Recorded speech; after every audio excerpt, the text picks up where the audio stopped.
Hi, David, they call me MacGyver. Today I'm going to show you how to build a deck on top of a concrete patio using a product I just found out about. It's called Tuff Blocks.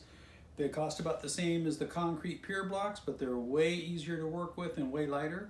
And they'll handle either a 2x6 or a true 2-inch or a 4x4 or a true 4-inch post. They're very versatile that direction and that way.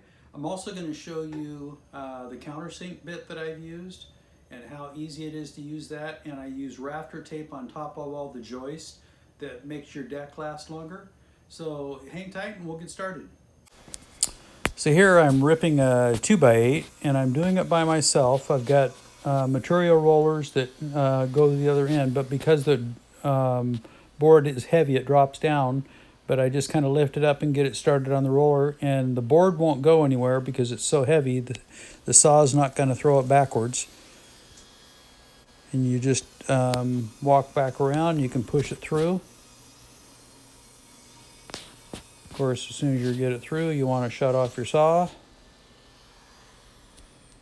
So this is one of the last rafters I put in there, or joist I put in there. They sit right on top of those Tuff Blocks. And now I'm putting down Rafter tape. I put it across everything, all the blocking, all the joist, and then I've started putting the decking in. And these are 1/4-inch pieces of plywood with a single screw on the end of each one of those, on the end of that board. And the board sits on top of your previous floor joist or floorboard, and then the 1/4-inch plywood just drops down in between them, gives you your spacing. And I just push it up against the 1/4-inch plywood. And here I'm showing you the countersink bit, and I'll leave a link in the description where you can get that as well. But it makes it so nice for keeping all the screws below the surface and level, and you don't have to worry about it going too deep. It's very easy to use.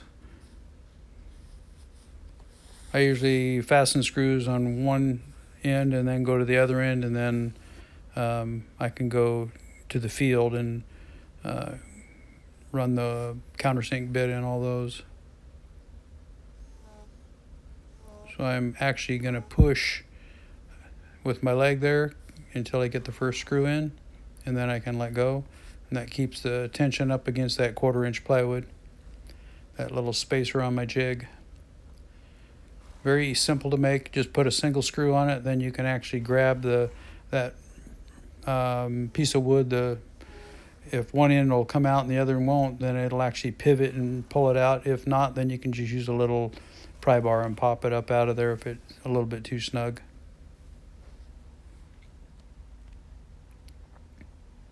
Now here you'll see how fast that countersink is. You don't have to worry about going too deep or not deep enough. It's a positive stop on it.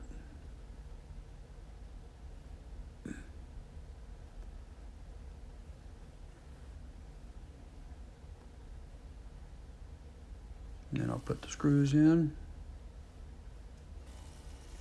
And basically you just keep repeating this process until you get all your boards down. They're just little tricks like making that jig, using Rafter tape, using the countersink will just kind of put you a step ahead of your competition and makes it speed through a little bit easier too when you have like that jig set up to do your spacing. I've seen people use a carpenter pencil, but then you're running back and forth to put that pencil in and take it out, and that takes more time. I'd like to thank you for watching, and I'll leave a link in the description for the countersink bit, the joist tape, and also the Tuff Blocks. If you're interested in any of those items, you can just click right on the link and it'll take you right to it. Anyway, thanks for watching, and if you haven't already subscribed to my channel, please subscribe to my channel and then click the bell icon, and then every time I come out with a new video, you'll be notified. Thanks a lot. You have a great day.